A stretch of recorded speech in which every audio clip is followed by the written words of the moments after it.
condemned home invasion killer is resentenced to life term. By the Associated Press. New Haven, Conn. AP. A man condemned to die for killing a woman and her two daughters during a 2007 home invasion was resentenced Tuesday to life in prison without the possibility of release because the state abolished the death penalty. The state judge in New Haven resentenced Joshua Komisarjevsky to 6 consecutive life terms. "Obviously, your crimes were of the most extraordinary severity imaginable," Judge Jon Blue told Komisarjevsky. "The most severe sentence allowed by law should be imposed." The judge asked Komisarjevsky if he wanted to say anything, but he declined. Komisarjevsky became the 3rd Connecticut death row inmate to have his sentence changed to life in prison since the Connecticut Supreme Court ruled last year that the death penalty violated the state constitution's prohibition on cruel and unusual punishment. 8 other condemned inmates await resentencing. Komisarjevsky and Stephen Hayes were sentenced to death for killing Jennifer Hawke-Petit and her two daughters, 17-year-old Haylee and 11-year-old Michaela. Dr. William Petit Jr.,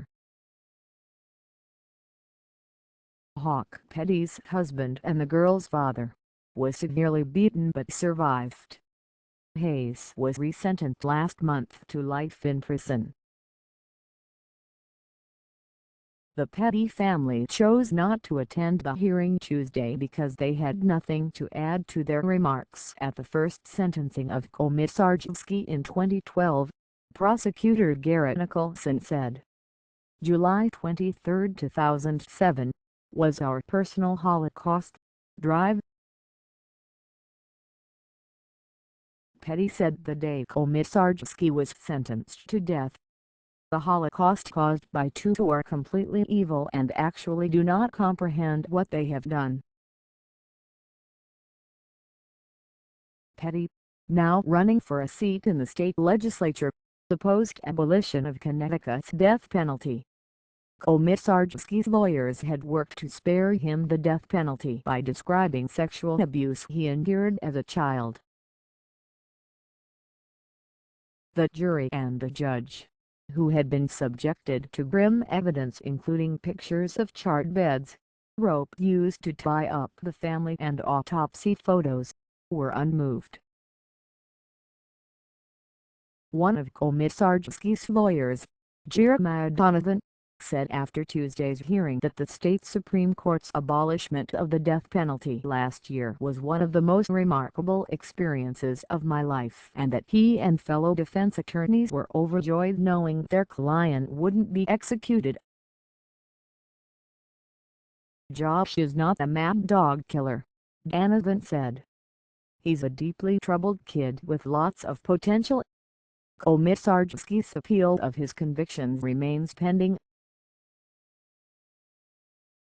The killings culminated hours of terror in the Petit's home in Cheshire, the suburb north of New Haven. Komisarjevsky had followed Hawke-Petit and Michaela from a supermarket to their house. Komisarjevsky and Hayes returned to the Petit house in the middle of the night while the family was sleeping to rob it. Dr. Petit was beaten and tied up in the basement. Michaela and Haylee were tied to their beds. In the morning, Hayes took Hawke-Petit to a bank to withdraw money. Komisarjevsky stayed at the house and sexually assaulted Michaela. Hayes was convicted of sexually assaulting the mother. After Hayes and Hawke-Petit returned to the home, Hayes strangled her. Komisarjevsky and Hayes then doused the house and beds with gasoline, set it ablaze and fled.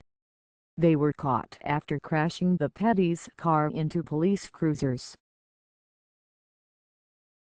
The sisters, bound while flames and fumes rose around them, died of smoke inhalation.